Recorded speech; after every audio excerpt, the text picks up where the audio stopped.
Bonjour à tous et bienvenue sur le plateau de Bonjour chez vous. Je suis très heureuse de vous retrouver aujourd'hui pour cette nouvelle émission. Notre thème du jour est « Es-tu la même personne à ton travail et chez toi ?» Et aujourd'hui, c'est Nadine qui va nous apporter la pensée du jour. Et ensuite, dans la rubrique famille, nos invités, les pasteurs Atoms et Nadège Mbouma, nous parlerons des défis que l'on peut rencontrer lorsqu'on travaille en couple. Voilà, vous connaissez le programme, je vais retrouver les chroniqueurs.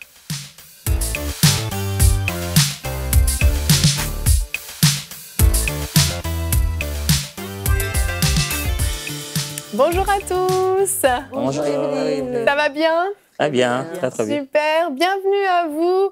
Je pense que Nadine, tu me dirais que j'ai mal prononcé leur nom. Alors je vais le refaire. Pasteur Atoms et Nadège Mbouma. C'est bon? Bravo. Elle a rigolé quand tu l'as dit. En plus, en le disant, j'ai comme en plus vraiment mis l'accent sur le M, plus que la normale. Je me suis dit, ah là, Nadine, elle va me ramasser, c'est sûr. J'ai eu droit à un cours personnalisé dans la loge tout à l'heure. Là, c'est bon? Oui, c'était super, bravo. Merci. Donc, bienvenue parmi nous. Merci beaucoup. C'est un plaisir vraiment de vous avoir sur le plateau de Bonjour chez vous. Je pense qu'il y a plein de gens qui vous connaissent, mais je vais quand même vous présenter rapidement. Vous êtes maintenant depuis un petit peu plus d'1 an, vous me disiez, les pasteurs principaux de... C'est quoi? C'est comme une annexe de l'église Centre Missionnaire Philadelphie, on peut dire ça comme ça? Oui, disons que c'est devenu maintenant une église née du Centre Missionnaire Philadelphie. Voilà, c'est ça, une église fille un peu, voilà, on peut dire ça comme ça, oui. Et qui est donc l'église Phila Cité d'Exaucement. Merci, voilà. Au cas où je m'en mêlais, merci Pasteur Atoms de m'aider. Non, sans problème, donc c'est là. C'est ça, donc ça fait maintenant, c'est ça un peu plus d'1 an que vous êtes les pasteurs. C'est depuis le 6 novembre 2016 alors, 16. Voilà. C'est ça, et c'est ça, une belle église, un nouveau bâtiment. Oui, un chantier, je vais dire. C'est encore un chantier, mais qu'on essaie de petit à petit faire évoluer. Et voilà, par la grâce de Dieu, ça va. C'est merveilleux, c'est merveilleux. Et vous êtes également les fondateurs de l'église Rhema Worship, de l'école. J'arrive pas à dire l'église, je sais pas pourquoi, de l'école de louange, qui est une école de louange pour les conducteurs de louange, c'est ça? Oui, bien sûr. Ma femme et moi, on s'était juste dit que quand il y a des pasteurs, on les envoie à l'école biblique et tout ça. Et puis quand on envoie un conducteur de louange à l'école biblique, au lieu de nous conduire dans la louange, il se met à nous exhorter. On a un autre résultat, voilà. On s'est dit, pourquoi pas mettre sur pied un contexte où on leur parlera de ce qui est principal pour eux. Bon, c'est vrai que la Bible n'est pas secondaire, mais leur renforcer vraiment leurs capacités. C'est ce dans quoi nous avons besoin d'eux à l'Église. Alors, on a dû mettre sur pied un cursus de 6 mois qui est à la fois des enseignements, je veux dire, théologiques et bibliques, et aussi très, très musicaux, techniques, multimédia et tout ça, pour qu'une fois qu'ils rentrent à l'église, on sait, je veux dire, faire confiance en eux, dans leur domaine. On sait que quand on a besoin de ça, on a notre gars, il a la formation qu'il faut. Ouais, c'est super, c'est vraiment une belle formation que vous avez mis sur pied. C'est beaucoup de travail, j'imagine. Beaucoup de travail, oui, mais parmi les objectifs, c'est emmener la personne qui a ce don, qui a cet appel, de ne pas seulement regarder à ce don-là, mais à savoir comment l'utiliser pour l'avancement du royaume, comment l'exercer aussi, parce que souvent, dans ce domaine, les gens se fient plus à leur don et ils oublient le principal. Vous pouvez avoir le don, mais si vous n'êtes pas intègre, si vous n'avez pas un cœur, vous ne craignez pas le Seigneur, ça ne servirait à rien. Ouais. Donc, c'est aussi mettre ces choses qui sont vraiment de base dans la vie de ces personnes et les aider à faire leur travail. Ah, c'est super et c'est essentiel. Et vous êtes également les parents de 4 beaux enfants, 3 filles et un petit garçon. Félicitations. Ouais. 4. Merci beaucoup. Mon mari dit toujours, il ne sait pas comment on en est arrivé là. Mais on est à 4. Il y a 4. Souvent, écoute, moi je t'ai posé toi et tu m'as amené ces 4 personnes à la maison. Ah oui, souvent, une fois il est rentré à la maison et puis tous les enfants sont venus l'embrasser, puis il me regarde puis il dit, ils sortent d'où? C'est bizarre comme question. Ah, quand ils seront grands, vous serez contents. Oui. Maintenant, c'est quand même difficile. Ouais. Vous êtes courageux. 4 enfants, c'est courageux. Ouais. Donc, vous allez faire la rubrique famille tout à l'heure. Avant ça, on va parler de l'importance d'être la même personne, en fait, à son travail que chez soi, qu'à l'église, que partout ailleurs, en fait. D'être une personne intégrée en tout. Et Nadine, on va en parler avec toi dans la pensée du jour.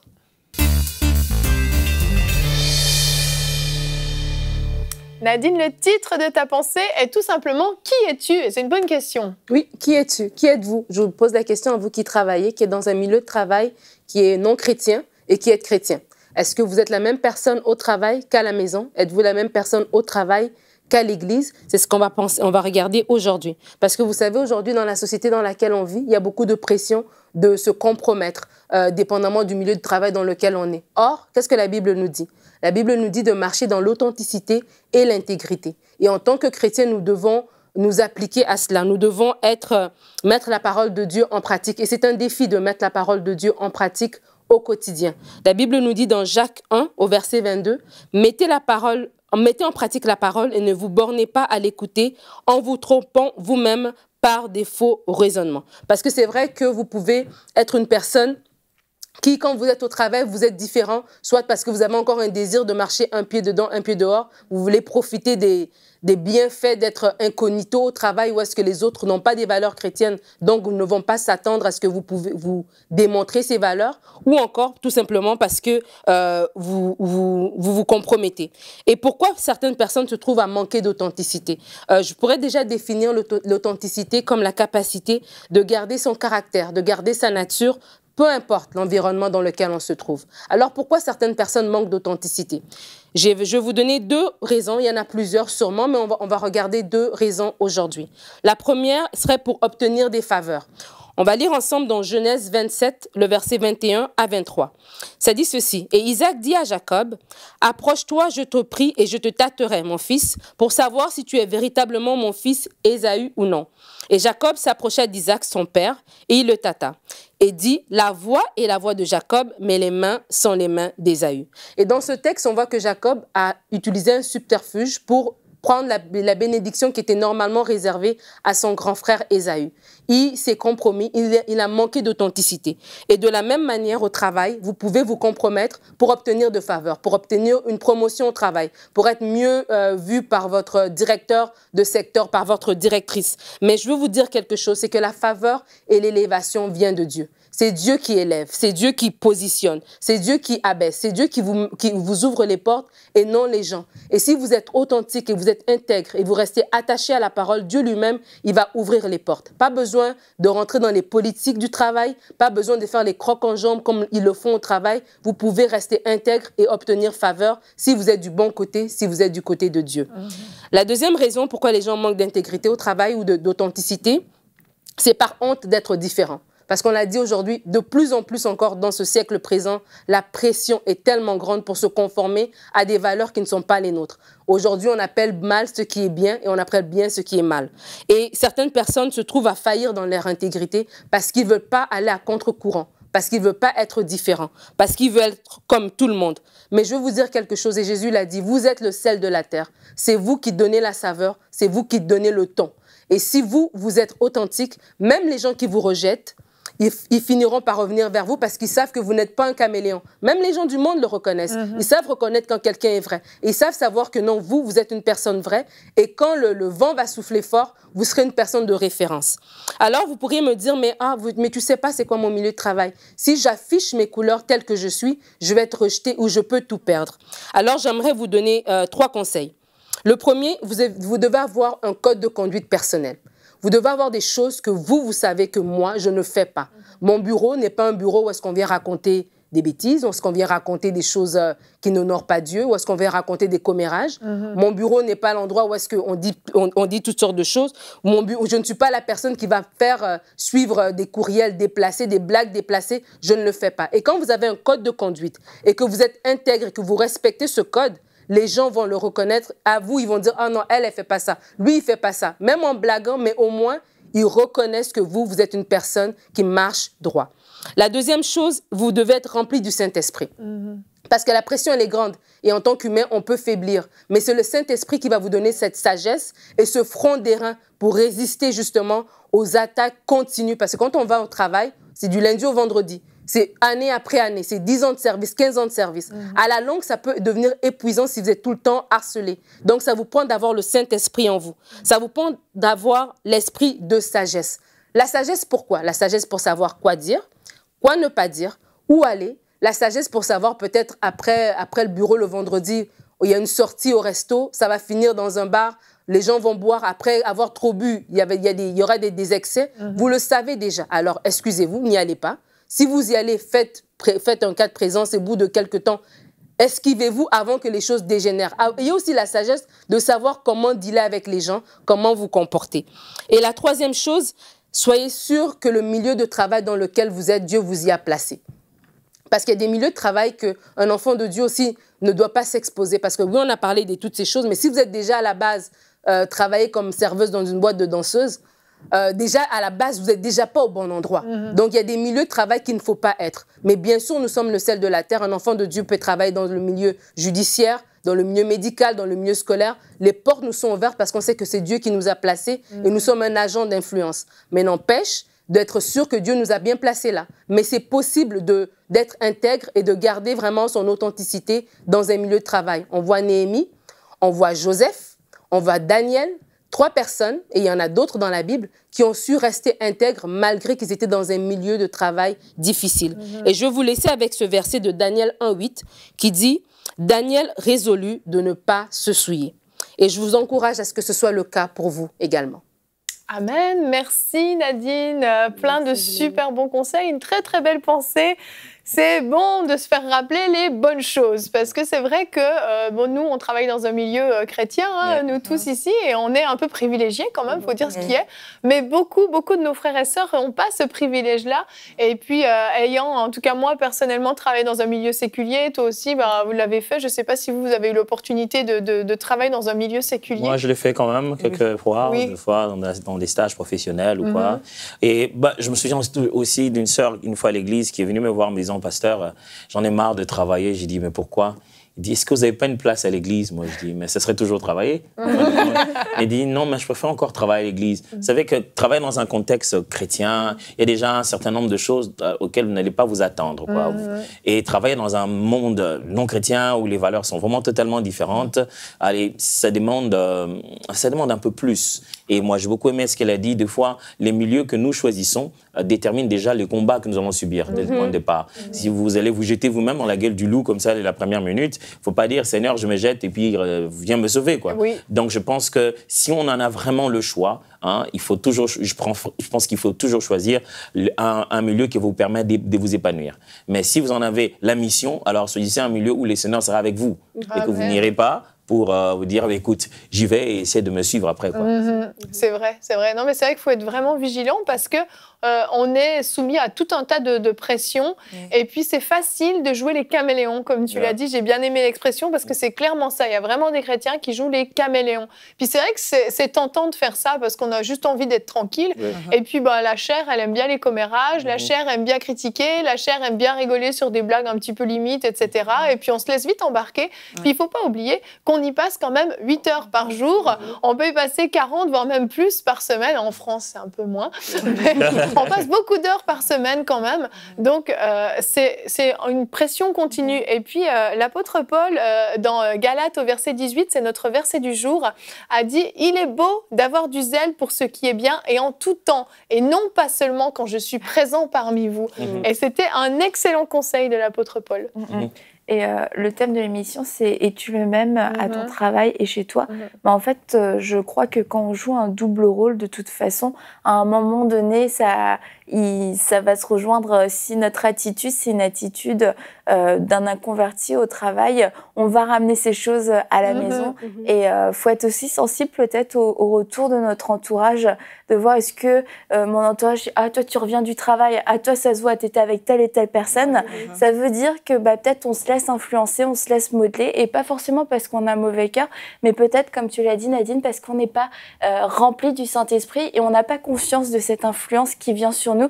Et c'est de se dire, je vais dans le monde, il faut que je brille, il faut que j'ai de l'huile dans ma lampe, donc il faut que je me remplisse parce que sinon je vais le subir et c'est moi qui vais prendre ce que le monde va m'offrir, mais c'est moi qui ai quelque chose à offrir au monde. monde. Et c'est de se dire chaque matin, il ne faut pas que je parte vide, il faut que je parte remplie parce que c'est à moi de donner quelque chose. C'est clair. Exact, parce que souvent, les gens, souvent les chrétiens, j'aimerais dire ça, passent le temps à dire à tout le monde, je suis chrétienne. Mais vous savez, les gens ne sont pas attirés par ce que nous disons. Les gens sont plus attirés par ce que nous sommes. Et même si vous ne dites rien, mais lorsque les gens vous voient, vous n'êtes pas dans la compromission, vous n'êtes pas dans des bêtises, dans des commérages, dans toutes ces histoires, ces gens... Il y en aura même un qui vraiment vous approchera pour vous poser la question « Pourquoi vous êtes comme ça? Pourquoi vous êtes toujours comme ça? Comment vous parlez de cette manière ?» Et là, vous pouvez dire clairement à cette personne, moi je suis chrétienne, raison pour laquelle je ne fais pas ça. Donc s'il y a un conseil aussi à donner aux gens, c'est ne pas passer le temps à en parler, je suis chrétienne, mais être chrétienne, pas le dire. Vraiment, vraiment. Présenter un message de ce que nous sommes que de ce que nous disons. Parce qu'après, les gens parlent beaucoup plus des églises qu'ils fréquentent que de leur vie qui sont transformées. Vous voyez, après... Allez, il y a des gens, après, vous leur dites, ils vous posent tout de suite la question, quelle église vous allez? Vous dites le nom de l'église et moi, je ne viendrai jamais. Pourquoi? Parce que voilà, je t'ai envoyé un mail, tu n'as jamais répondu, tu es négligent, vous voyez? C'est dit, dans votre église, on fait que des négligents ou quoi? Or, en réalité, c'est toujours bien que quelqu'un par lui-même vienne vous poser la question en disant, dites-moi, les dimanches, vous allez où? Quelle est la base de ce que vous faites? Qu'est-ce qui vous motive? Qu'est-ce qui fait que vous ne craquez pas quand nous, on craque? Qu'est-ce qui fait que ce qui passe par nous s'arrête quand ça arrive à ton tour? Qu'est-ce qui fait que tu ne fais pas partie de notre chaîne? Tu es un peu différent ou tu es un peu différente. Et je pense que quand on reçoit une telle question de la part d'un collègue de travail, ça c'est fort. C'est-à-dire que le message a été si clair, bien exprimé par ce que vous êtes, que bien ça entre dans la tête de tout le monde. Deux fois, moi j'ai vu des patrons, des personnes plus haut placées dans l'entreprise, vous appelez des côtés. Pas pour une question très professionnelle, mais presque émotionnelle. Allez, c'est pas vraiment un entretien pastoral, mais ils ont juste envie de parler. Et ils savent que c'est au-delà du contrat, des clauses de confidentialité. Vous êtes une personne fiable. Il peut se mettre à pleurer avec vous et vous allez revenir à votre place. Vous allez l'aider. Mais après, vous rentrez à votre place et vous serez normal. Et il n'y a rien de plus, rien de moins.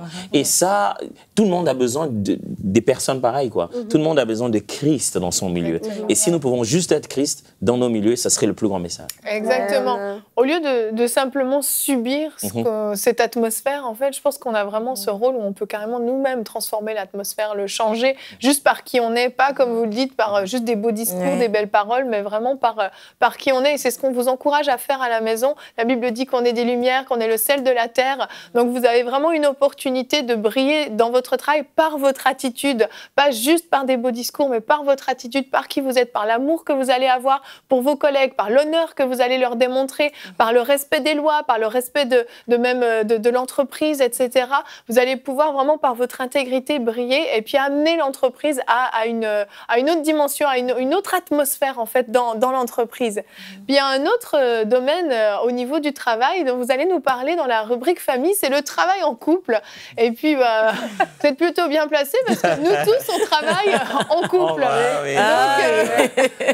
Donc, toi, dans ton église, disons, pas enseigne-moi, mais tu travailles avec ton mari à l'église. Et puis, nous, dans le cadre de MCI, on a même déjà partagé le même bureau pendant plusieurs années. Oui, effectivement. Et j'étais aussi présente dans ce bureau-là. Apparemment, on m'a oublié. Donc, on va parler de ce thème tout de suite dans la rubrique famille.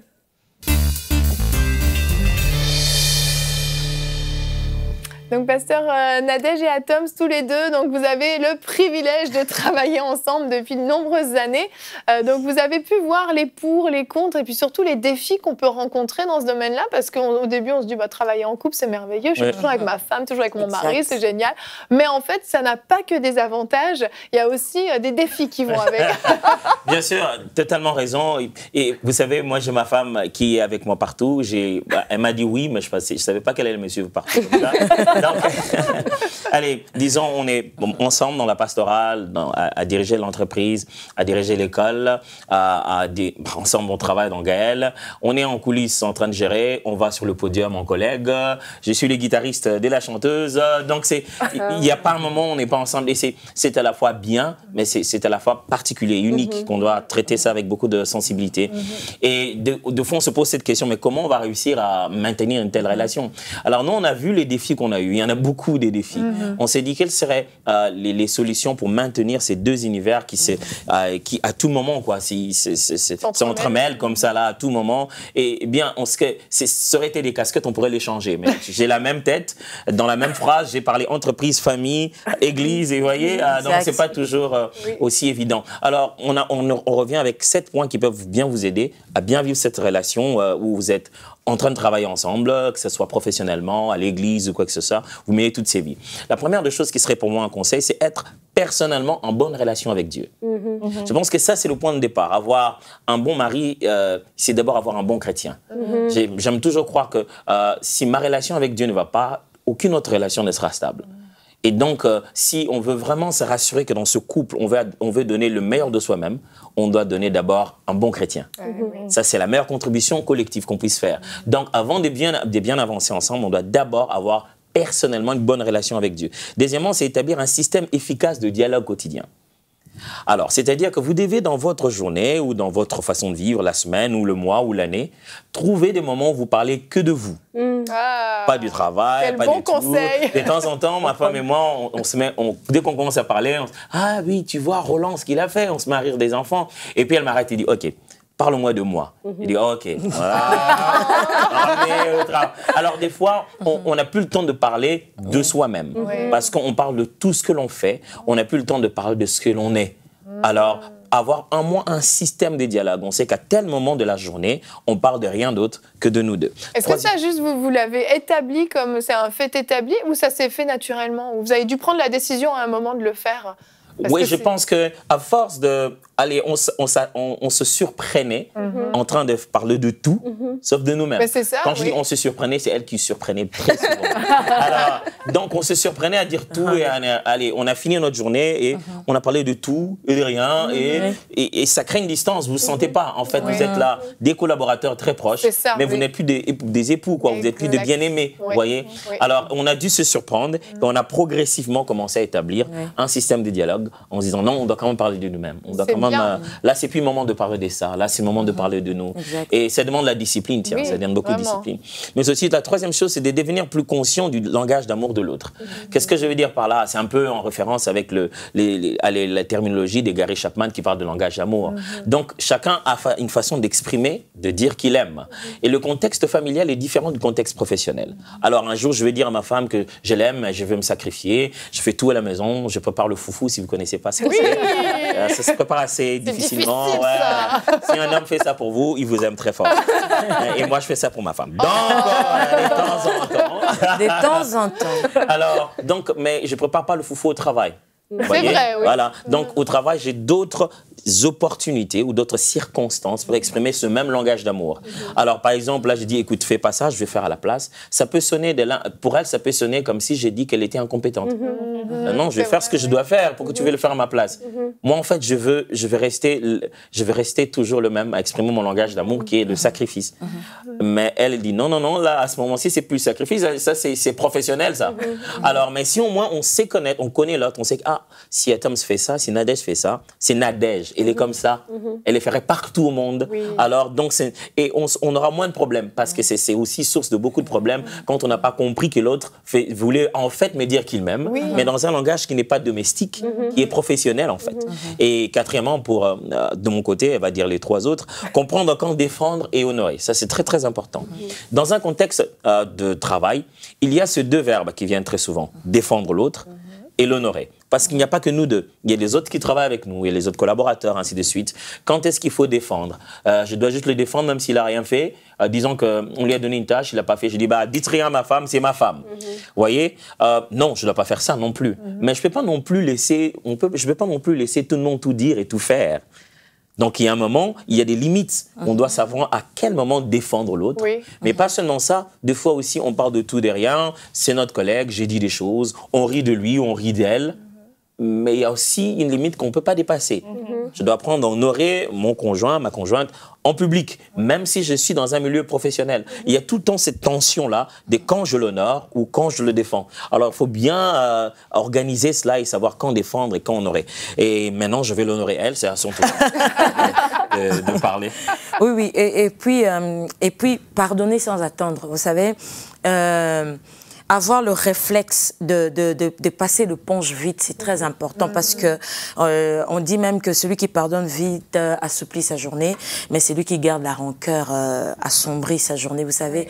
Et quand il y a des écarts, ça ne manquera pas.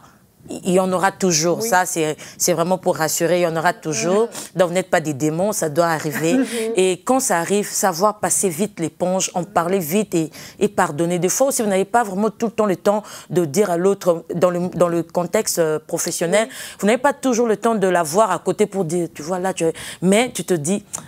J'ai fait passer. Il ne faut pas rester à garder quelque chose. Et pourtant, de fois aussi, souvent aussi, j'ai compris que c'est pas toujours comme...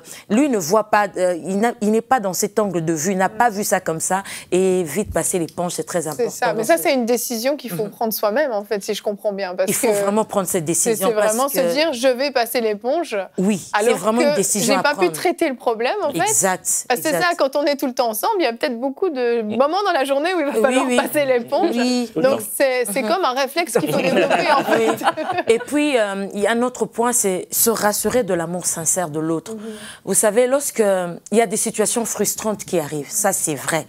Tu te sens frustré et là, tu te poses la question. Tu sais, tu es garanti de son amour. Tu sais qu'il m'aime. Tu sais qu'elle m'aime. Et tu te dis, tel acte qu'il a ou qu'elle a posé, ce n'était pas dans le but de m'humilier. Parce qu'on est garanti de cet amour. Vous savez, lorsque vous n'êtes pas garanti de l'amour, vous pouvez commencer à prendre des choses. Là, il m'a humilié. Là, il a fait ceci. Mais lorsque vous êtes garanti de l'amour sincère, l'un vis-à-vis de l'autre, vous pouvez comprendre que telle chose est arrivée. Ce n'était pas dans le but de m'humilier. C'était peut-être c'était une remarque qu'on peut donner dans le milieu professionnel et c'est normal et tout ça. On ne suspecte pas le mal, en fait. Exactement. Non, tu ne suspectes pas parce que tu sais au fond de toi qu'il t'aime et c'est comme ça. T'en es assuré, ouais. C'est ça qui donne l'assurance même, tout ça. Et puis ensuite, se tenir à la brèche pour l'autre. Cela est très important. Se tenir à la brèche, j'aimerais dire, c'est pas seulement quand il y a un problème que je mets à la brèche, je commence à prier pour mon mari ou pour ma femme. Non, mais c'est aller en amont. Déjà, avant même qu'il y ait quoi que ce soit, prier. Parce que vous savez, il y a des choses qui arrivent et le diable ne viendra pas en se disant « c'est moi le diable ». Vous saurez tout de suite que c'est lui. Alors, le diable n'utilise que nos habitudes, il n'utilise que nos faiblesses pour intervenir, pour avoir au fait accès. Et c'est toujours très important de prier l'un pour l'autre, de se mettre à la brèche pour l'autre, prier. Vous connaissez ses habitudes, vous connaissez ses faiblesses aussi. Il ne faut pas se tromper, on est chrétien, oui, mais il faut toujours savoir que nous avons nos faiblesses, nous avons nos points forts. Et lorsque tu connais les points faibles de l'autre, c'est tenir à la brèche pour prier afin que le diable n'ait pas accès. Amen, amen. Que de bons conseils! Que de bons conseils! On en veut encore, en fait. On est déçus que ce soit terminé. Vous avez donné des super bons conseils. Vous en dites quoi, les filles, là? On a envie de réécouter, en fait. Ouais, vraiment. Non, c'est des super points qui ont été mentionnés de votre part. Le point de ne pas de savoir limiter les choses au travail. Si vous avez eu un accrochage au travail, comme vous avez dit, on n'a pas le temps peut-être d'en parler, mais j'ai passé à autre chose. Je ne le ramène pas à la maison à 18h, en fait, à midi, tu vois, c'est ce qui s'était passé. Ouais. Et de connaître la personnalité de l'autre aussi. Il y a des couples, vous connaissez votre personnalité, vous savez que une personne, par exemple, sous le stress, réagit comme ça. Et dans le travail, des fois, il y a des situations de stress. Et donc, quand la personne m'a parlé, elle m'a parlé en tant qu'employeur, ou en tant que collaborateur, mais pas en tant que mari. C'était dans le cadre du travail qu'elle m'a fait cette remarque, mais ça ne s'extrapole pas sur tous les autres aspects. C'est vraiment important parce que quand on travaille, surtout dans le domaine du Seigneur, parce que quand on travaille ensemble, on est tous les deux copropriétaires d'une blanchisserie, c'est autre chose. Mais quand on travaille dans le domaine du Seigneur, il y a encore l'ennemi aussi qui veut aussi nous arrêter, nous diviser, parce qu'ensemble, on est encore plus fort et on a encore un grand appel des choses à faire. Et donc, c'est très important d'être au fait de tout ça. Ouais. Et comment vous faites pour jongler? Parce que vous avez parlé de ces différentes casquettes et puis on n'a pas toujours le même rôle en fonction de là où on se trouve. Parfois, on est sous l'autorité de l'un, parfois, on est sous l'autorité de l'autre. Comment vous gérez justement ce changement de casquette? Parce que ça peut être une source de conflit aussi dans le couple. Disons que il n'y a pas de... Je vais dire qu'il y a en amont, il n'y a pas de manuel pour ne pas se casser la figure. Zut, alors. Moi, j'étais prête.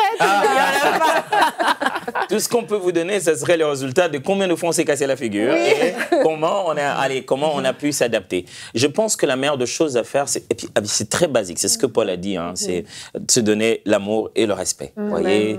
Alors, juste... On insiste, vous voyez, on est revenu plusieurs fois se rassurer sur l'amour de l'autre, c'est très très important.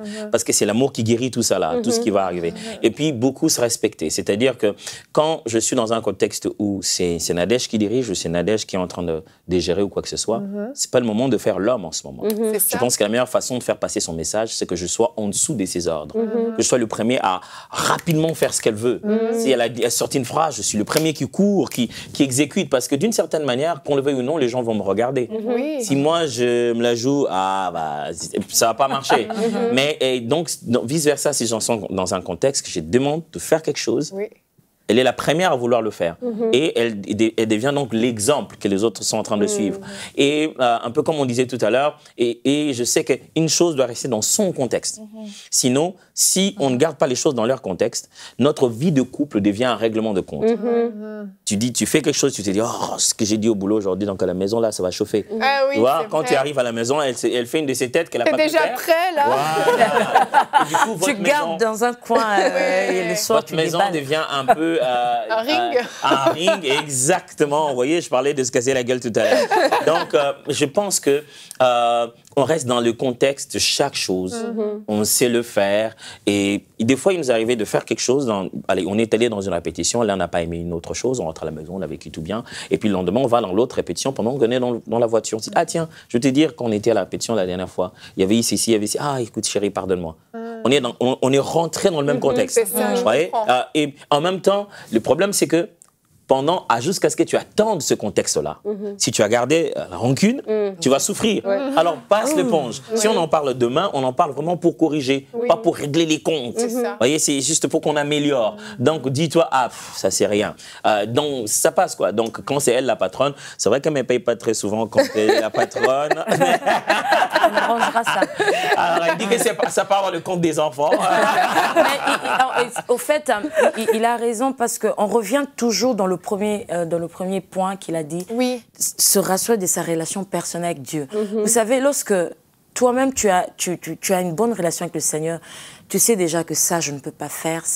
Déjà, ça garantit quand même un peu votre relation, peu importe la relation professionnelle, tout est garanti à partir de cela parce que je sais que j'ai une bonne relation avec le Seigneur. Le Seigneur m'interdit de faire du mal, d'être méchant pour rien comme ça. Et je ne pourrais pas le faire. Pas d'abord parce que c'est mon mari, parce que d'abord je suis enfant de Dieu. C'est d'abord ça qui est rassurant. Et quand on est déjà dans ce milieu chrétien, ça facilite aussi certaines choses comme Nadine l'a dit tout à l'heure. Ça dépend aussi dans quel milieu vous êtes. C'est vrai que je ne pourrais pas minimiser d'autres milieux, mais c'est très difficile, c'est différent.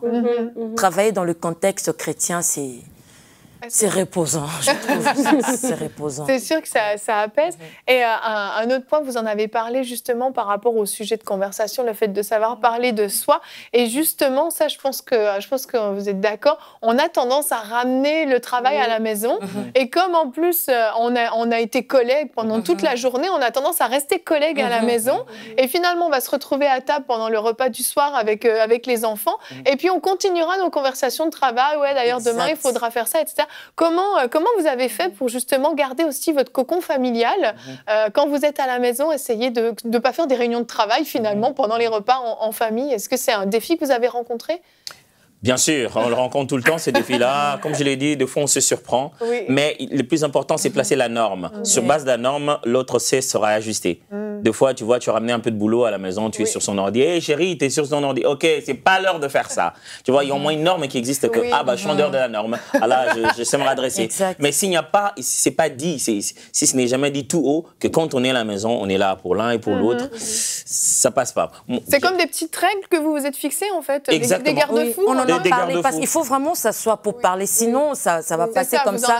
Et on passera du temps à être frustrés l'un par l'autre. C'est vraiment s'asseoir et commencer à en parler clairement. Et puis, s'asseoir et parler, ça ne doit pas devenir des règlements de compte. Non, c'est ça. Ça ne doit pas devenir hey, « toi, tu vois ça ». Et non, ça ne doit pas devenir des règlements de compte. S'asseoir pour se dire « d'abord, je sais que tu es ma femme, que tu es mon mari et ça n'a pas changé. Donc, on en parle, on sait de chercher des solutions.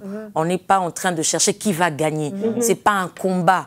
Et chercher simplement des solutions par rapport à notre vie. Et tout simplement. Ouais, c'est exactement comme elle a dit. Donc, nous, on a une journée qui commence à aller. Elle dirige le ministère de culte matinaux. Donc, elle est la première à se réveiller. Elle doit quitter la maison entre 5 heures.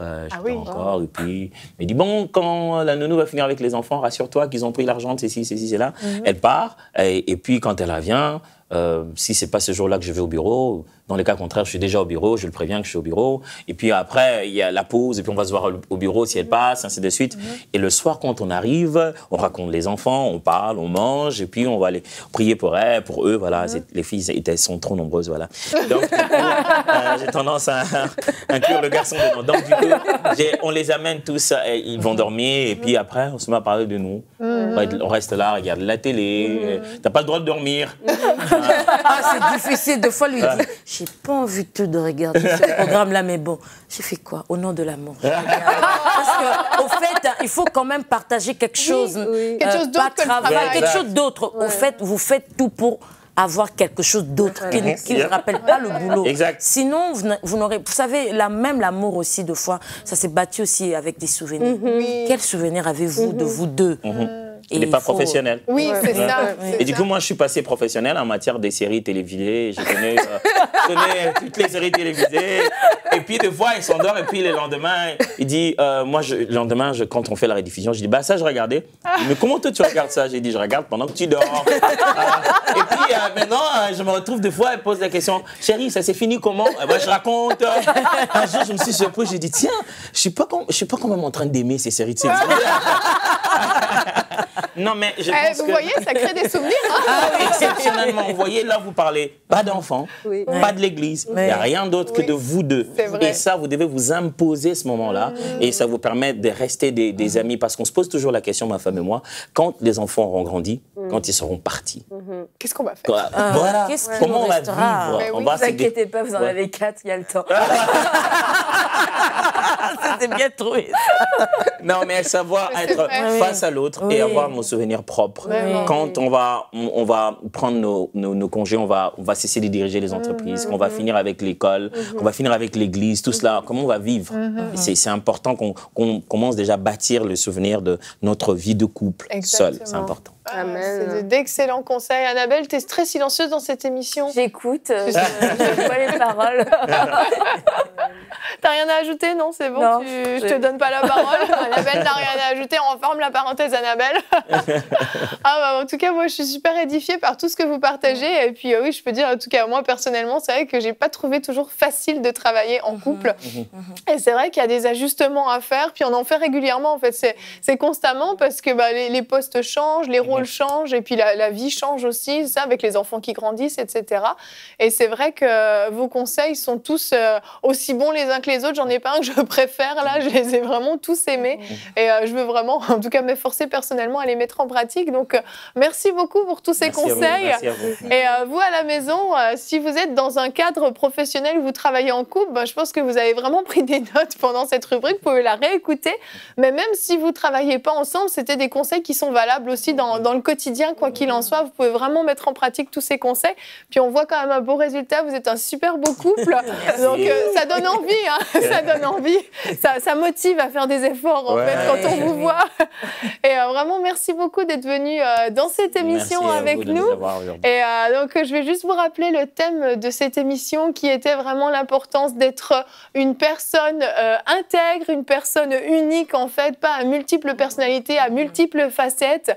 Donc, Donc, peu importe là où vous travaillez, peu importe dans le milieu dans lequel vous travaillez, même si vous êtes étudiant, peut-être qu'on a des jeunes qui nous écoutent, qui sont étudiants, qui vont même à l'école, ne soyez pas des caméléons passe-partout, on s'adapte simplement avec qui on est pour passer discret puis pour pas être dérangé. Soyez vous-même. Donc, premièrement, sachez qui vous êtes enfant de Dieu et juste cette étiquette-là est suffisante pour vous faire avoir la tête haute et puis l'assurance aussi que Dieu vous voit, peu importe là où vous êtes. Donc, vous devez d'être des personnes intègres, vous devez d'être des lumières, d'être le sel de la terre. Donc, je veux vraiment vous encourager à trouver votre identité puis à rester ferme dans qui vous êtes.